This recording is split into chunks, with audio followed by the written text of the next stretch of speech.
aos Tessalonicenses, capítulo de número 2, e os irmãos vão acompanhar assentados reverentemente a leitura que se fará dos versos 13 a 20. Assim nos diz a palavra do Senhor. Outra razão ainda temos nós para incessantemente dar graças a Deus, é que, tendo vós recebido a palavra que de nós ouvistes, que é de Deus, acolhestes não como palavra de homens, e sim como em verdade é a palavra de Deus, a qual com efeito está operando eficazmente em vós os que credes.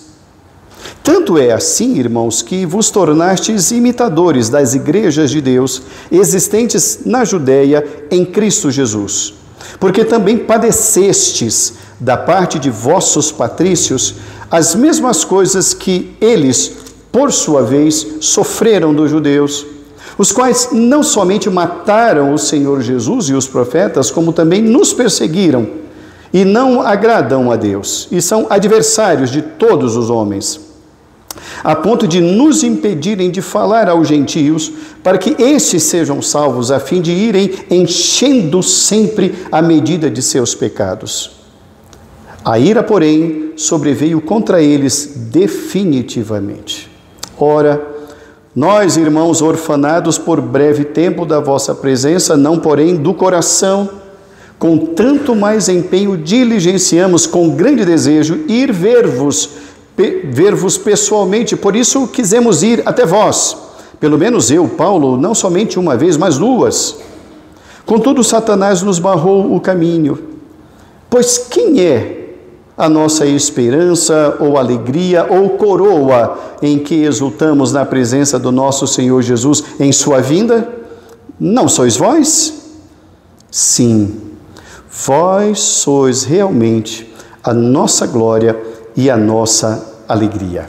Que Deus nos abençoe, irmãos, em nome de Jesus. Amém. Hoje é a terceira mensagem da série sobre a carta de Paulo, a primeira carta de Paulo aos Tessalonicenses. Já estamos estudando há 2 semanas, hoje é a terceira semana. Na noite de hoje, irmãos, o tema da mensagem é uma igreja amada. Uma igreja amada. E o texto, irmãos, que nós estamos lendo, nos fala exatamente isso, que Paulo está se dirigindo a uma igreja que lhe era muito cara, uma igreja que era muito querida.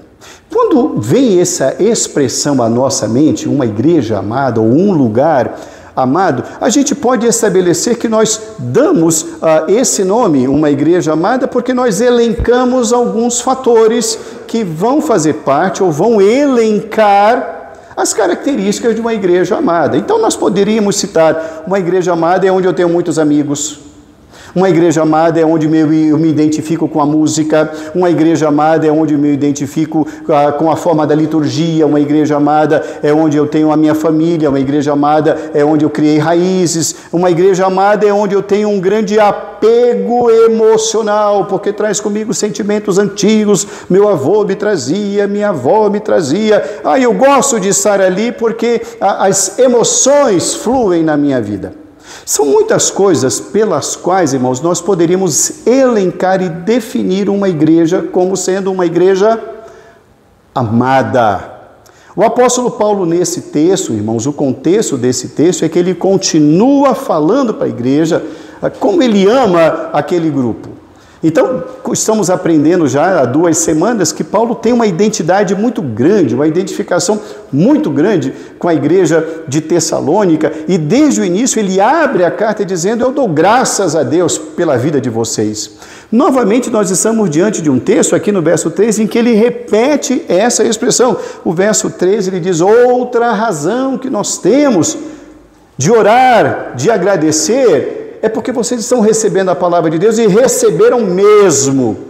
Na noite de hoje, irmãos, nós queremos ver o que na ótica do apóstolo Paulo caracteriza uma igreja amada. Ele levanta aqui algumas características e nós queremos aprender com o apóstolo Paulo as características de uma igreja amada. A primeira característica que ele elenca aqui nesse texto, irmãos, é que uma igreja amada é uma igreja que aprendeu a receber bem a palavra de Deus. Uma igreja amada é uma igreja que aprendeu a receber bem a palavra de Deus. Volte o seu olhar para o verso de número 13. O verso 13, ele diz: outra razão ainda temos nós para incessantemente dar graças a Deus, é que, tendo vós recebido a palavra que de nós ouvistes, que é de Deus, acolhestes não como palavra de homens, e sim como em verdade é a palavra de Deus, a qual está operando eficazmente dentro de vocês, todos aqueles que creem. Quando ele está olhando para a igreja de Tessalônica, irmãos, ele não está vendo o tamanho da igreja. Olha, eu amo vocês, vocês são a igreja amada porque vocês são numerosos. Vocês não são amados porque vocês são grandes, porque vocês são poderosos economicamente. Ele não vai dizer nada disso, o olhar dele é diferente. A vara de medir que Paulo está estabelecendo é diferente. Ele está dizendo: vocês souberam aprender e acolher, receber, interiorizar a palavra de Deus como de fato ela é. Ela não é uma palavra de coaching. Ela não é uma palavra que vai massagear o ego. Ela não é uma palavra que vai fazer bem, mas ela é uma palavra de Deus. Ela não é um monte de conselhos humanos, mas é Deus falando a vocês. E vocês fizeram isso de coração aberto. Vocês fizeram isso sem qualquer forma de obstáculo, reconhecendo que é algo maravilhoso, algo superior, que a palavra de Deus é diferente de todas as filosofias que ali eram pregadas e ensinadas pelas ruas de Tessalônica.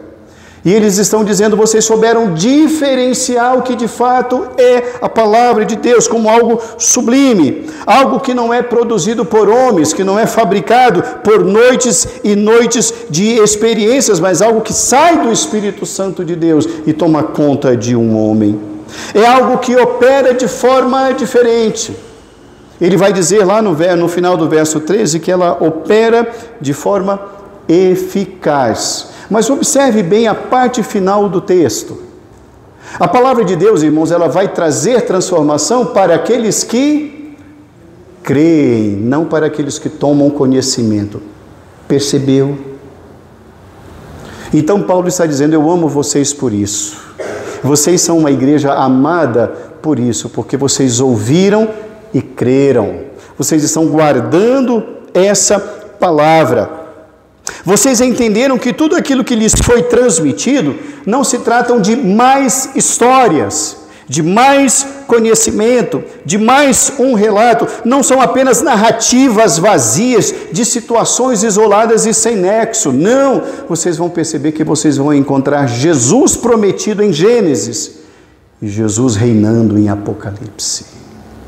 Vocês vão perceber que essa história, ela é uma só, que vai se revelando no decorrer dos tempos. Vocês aprenderam a receber bem a palavra de Deus. Vocês a acolheram como de fato ela é, uma palavra do próprio Deus falando. Esse nível de aceitação de vocês me faz ver vocês como uma igreja amada.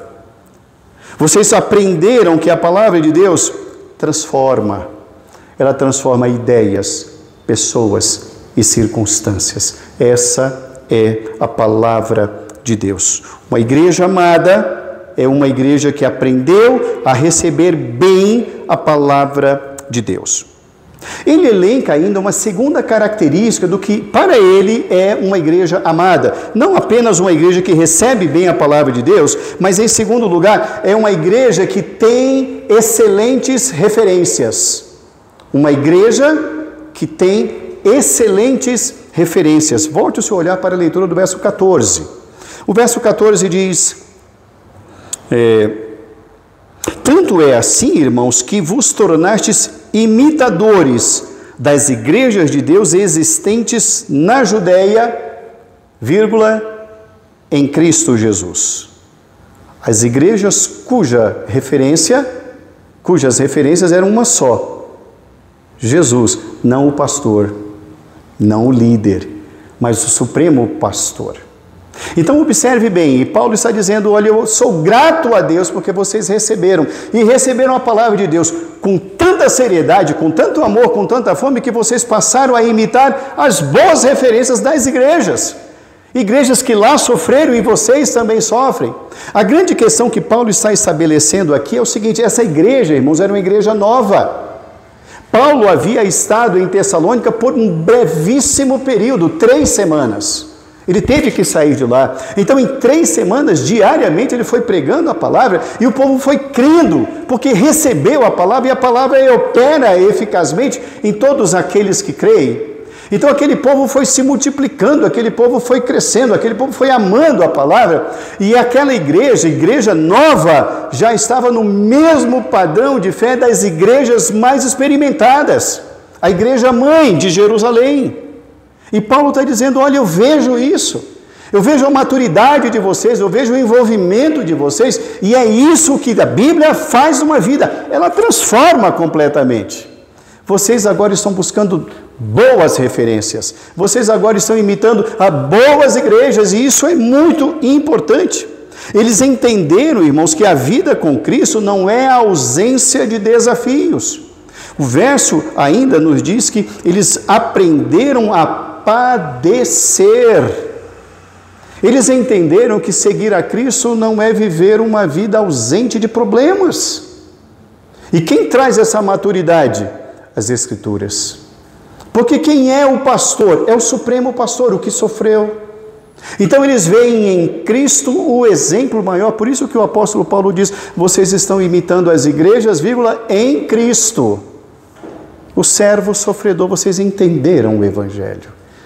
Eu amo vocês, porque vocês estão mostrando maturidade, vocês firmaram realmente a vida de vocês nessa palavra, há uma grande transformação, eu vejo isso, eu conheço outras igrejas, eu conheço outros lugares, talvez vocês não, talvez vocês estejam apenas até aí, nunca talvez saíram daí, vocês não têm referências, mas eu digo, vocês estão indo muito bem. Vocês estão caminhando muito bem, porque vocês estão pegando bons padrões para imitar. Queridos, vivemos tempos difíceis, onde o que se há de modelos de igrejas, e nós temos falado isso ao longo de algumas semanas aqui, são os mais diversos. E para muitos, esses modelos ou esses exemplos são, ok, ótimo, queremos ser como tal igreja. Queremos ser como aquela igreja. De repente a gente viu na internet, ou a gente foi convidado e acabou indo a um lugar onde tem coisas que na nossa igreja não tem. E aí a gente gostou daquilo, daquela novidade. Aí a gente passa a caracterizar uma igreja boa porque tem ou oferece o que a minha não tem. O padrão passa a ser esse. O padrão não é fidelidade nas Escrituras. Perceberam? E Paulo está dizendo, eu dou graças a Deus porque vocês mantêm um padrão de igreja séria. É isso que Paulo está dizendo. Queridos, estava conversando com a Nira esses dias, eu acho que ontem. Há muitos anos eu não assisto televisão, mas há muitos anos mesmo. Mas assisto o YouTube quase que diariamente. E apareceu para mim no YouTube, sem eu ter buscado nem nada, vários modelos eclesiásticos, vários modelos de igreja que naufragaram. E aquilo me chamou a atenção. Aí eu até falei, Nira, olha isso aqui, olha, nunca busquei isso, nem procurei isso, mas olha aqui.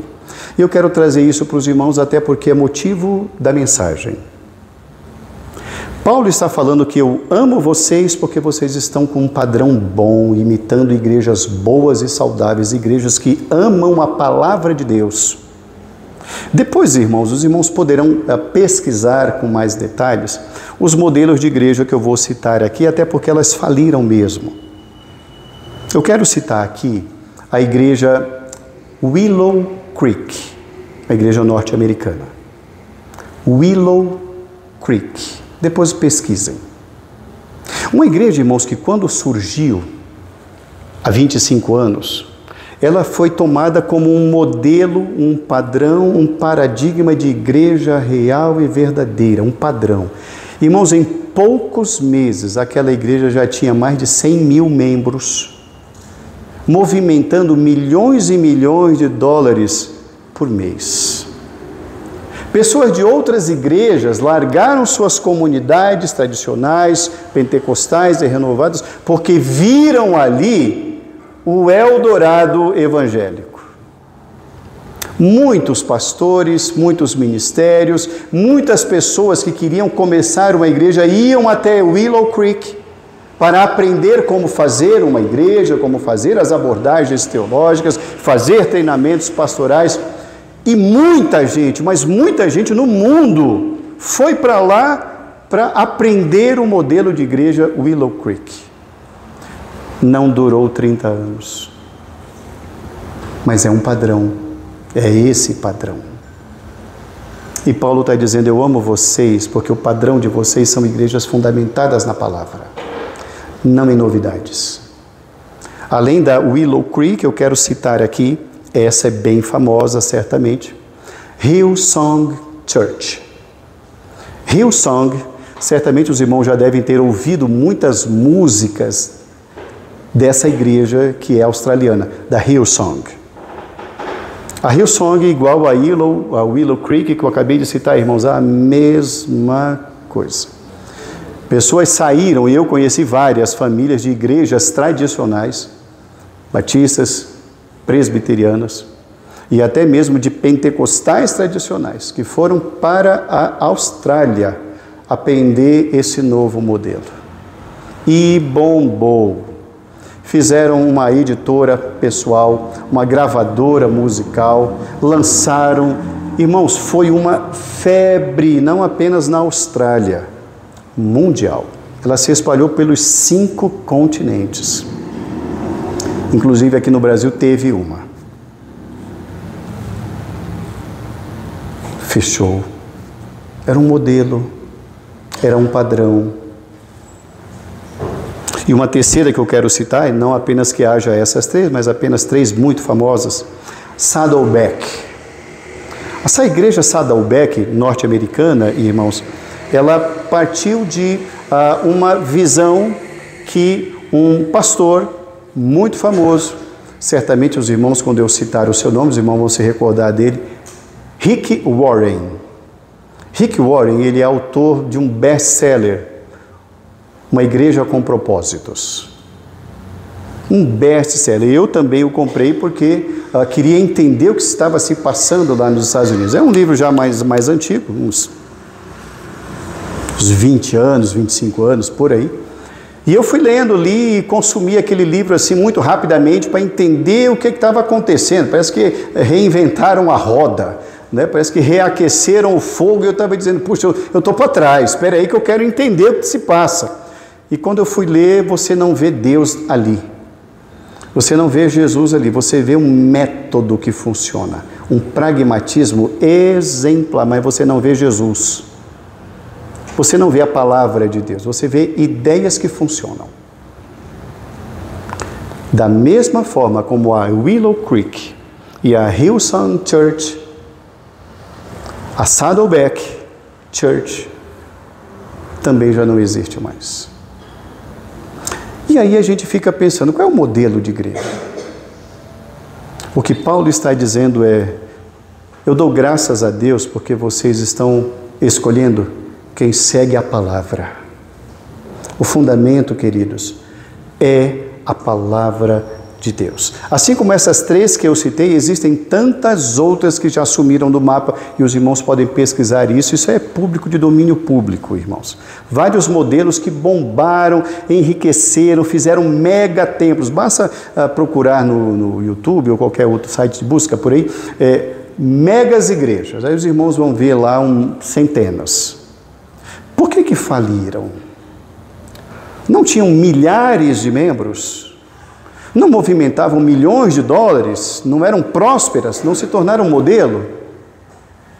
Mas faliram, irmãos, deixando um rastro de destruição por onde passaram. Sabe por quê? Porque levou milhares de pessoas a se desiludirem com a igreja. Porque o padrão nunca foi Cristo. Porque a palavra nunca foi alicerce. Sempre foram as novidades. E as novidades vêm e vão com o vento. Os irmãos já perceberam que quando há um grande vento, o vento leva tudo o que ele pode? Vamos imaginar que teve agora no estado do Paraná, os irmãos acompanharam uma cidade que foi ali quase que devastada inteira. Os irmãos perceberam que levou carro para longe, casas, telhados, vidas foram ceifadas. Para onde ele leva, quando o vento para, ele deixa, ele abandona. É assim que faz. Por breve tempo de vossa presença, não porém do coração, com tanto mais empenho diligenciamos com grande desejo de ver-vos pessoalmente. Por isso quisemos ir até vós, pelo menos eu, Paulo, não apenas uma vez, mas duas. Contudo, Satanás nos barrou o caminho. Pois quem é a nossa esperança, ou alegria, ou coroa, em quem exultamos na presença do nosso Senhor Jesus em sua vinda? Não são vocês? Sim, vocês são realmente a nossa glória e a nossa alegria. Eu quero estar com vocês. Eu quero estar com vocês porque vocês estão dando padrão de vida com Deus. Vocês estão abraçando a palavra de Deus. Eu quero estar com gente que ama as Escrituras. Eu quero ir, eu quero estar com vocês. Irmãos, uma igreja amada é uma igreja que, baseada nas Escrituras, ela prega essa palavra, e quem quer de fato amar a Deus vai buscar exatamente isso, o que essa igreja está fornecendo. A grande questão, irmãos, que nós perguntamos é: o que se tem buscado dentro de uma igreja? O que a igreja tem oferecido? Enquanto Jesus está dizendo: vós sois o sal da terra, vós sois a luz do mundo, a igreja tem sido exatamente o contrário. A igreja tem sido doce. Só junta formiga, não alimenta, não fortalece, mas é doce. A pregação é doce, aquela água com açúcar, que só acalma, que deixa o povo... Parece que está todo mundo saindo numa outra dimensão, mas não produz arrependimento, não produz conhecimento das Escrituras, não torna novas criaturas. São pessoas que vão à igreja para se sentirem bem. Ora, bolas, eu indico o psicanalista. Eu indico um bom filme de comédia. Eu indico um bom filme. Um parque, uma tarde com os filhos, um café com os amigos, isso faz sentir bem. Igreja não é para nós nos sentirmos bem, queridos. Nunca foi. Igreja é para nós vermos o nosso pecado, nos arrependermos e conhecermos a Deus, porque Ele é quem nos livra desse mundo maldito. Agora a igreja está sendo igual ao mundo, imitando o mundo. E Paulo diz: eu quero estar com vocês. E olha que eu tentei mais de uma vez, mas não deu certo. O inimigo impediu, mas eu quero que vocês saibam que eu quero estar com vocês, porque eu quero estar com quem quer conhecer as Escrituras. Eu quero sentar e ouvir a palavra de Deus. Eu quero ouvir o pregador e ver a Bíblia. Eu quero ouvir o pregador cara crachá. Cara crachá, eu quero ser igual à igreja de Bereia. Eu quero ver se de fato o que está sendo pregado condiz com aquilo que a palavra de Deus está exortando. Ah, como eu quero estar com vocês. Mas não é assim que acontece em muitos casos. Pessoas buscam por aquilo que eles mesmos querem. Então eles querem dinheiro, então eles vão para um lugar onde é prometido dinheiro. De 10 que Deus dá 100. Ele fala: opa, eu não vejo isso no mercado. É lá para lá que eu vou. Eu quero estar ali, porque essa é a mercadoria que está sendo oferecida. Não é Deus, não é cruz. São várias coisas, mas que não me levam a ver o meu pecado e ver o Senhor como o meu único Salvador. O único Salvador, não um Salvador, o único. Ele disse: eu sou o caminho. Ele não disse: eu sou um dos caminhos. Eu sou a verdade. Eu não sou uma das opções que há no mercado. Não, Jesus não é uma das opções. Sou a vida. A igreja precisa entender o que Cristo é, o que a igreja de fato é. Concluindo a nossa reflexão na noite de hoje, irmãos, uma igreja amada. Receber a palavra de Deus como de fato ela é, vai fortalecer a igreja nos momentos de maiores tribulações e perseguições. A palavra de Deus possui um poder transformador e eficaz que indica uma obra do Espírito Santo, uma transformação que está ali sendo operada. A igreja se fortaleceu e se uniu em meio às dificuldades entre os irmãos judeus. E Paulo fala, eu estou vendo vocês resistindo aí. Que bom, é isso mesmo. A igreja de Cristo é essa que se fortalece. A igreja se valeu da palavra de Deus, aprendeu a recorrer a ela como um porto seguro, como rocha de salvação e como farol nas noites tempestuosas. É a palavra de Deus que nos ensina quem Ele é, quem nós somos. É a palavra de Deus que nos fortalece a fé e nos ensina o caminho da eternidade.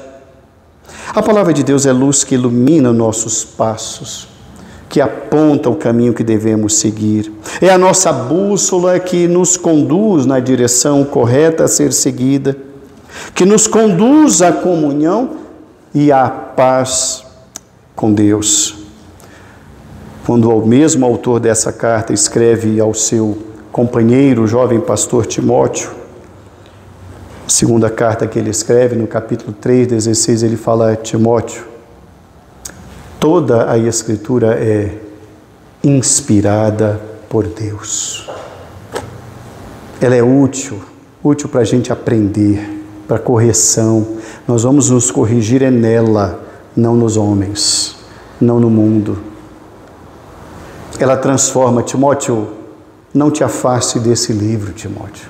Pastores têm se afastado, líderes têm se afastado, igrejas têm se afastado, e a palavra é: não se afaste, não se aparte. Salmo 119, verso 105, certamente um dos textos mais conhecidos de todos. Lâmpada para os meus pés é a tua palavra, ela é luz para os meus caminhos. A palavra de Deus ilumina.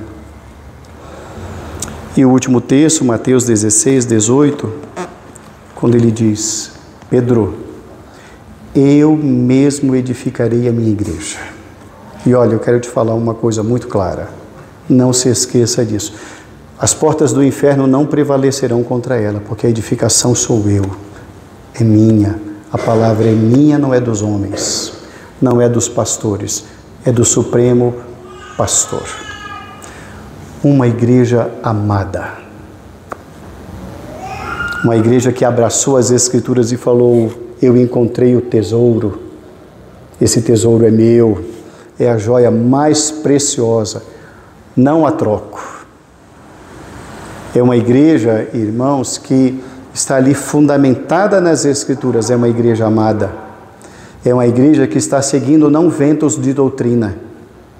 É uma igreja que não está seguindo igrejas modinhas, que daqui a pouco vão perecer como tantas outras pereceram. Mesmo humilde, simples, a igreja fiel, ela permanece, irmãos. Porque não é palavra de homens, é palavra de Deus. E uma igreja amada é uma igreja onde as pessoas querem estar junto. Uma igreja que agrega, porque tem alimento. O faminto sabe que ali tem pão. O sedento sabe que ali tem água. O desabrigado sabe que ali em Cristo vai ter abrigo. O pecador sabe que ali haverá perdão. Aquele que necessita de transformação sabe que ali será pregada a palavra única que pode transformar vidas. Uma igreja amada. Irmãos, que lutemos por isso. Que queiramos sobre todas as coisas, irmãos, sermos achados fiéis. Eu já citei isso domingo passado e quero citá-lo novamente hoje. Quando Paulo escreve a carta, segunda carta aos Coríntios, ele diz isso: o que se requer dos despenseiros é que eles sejam encontrados fiéis, não famosos, não grandes, não ricos, não poderosos, não influencers, mas fiel. Sejamos, pois, essa igreja amada. Em nome de Jesus. Amém.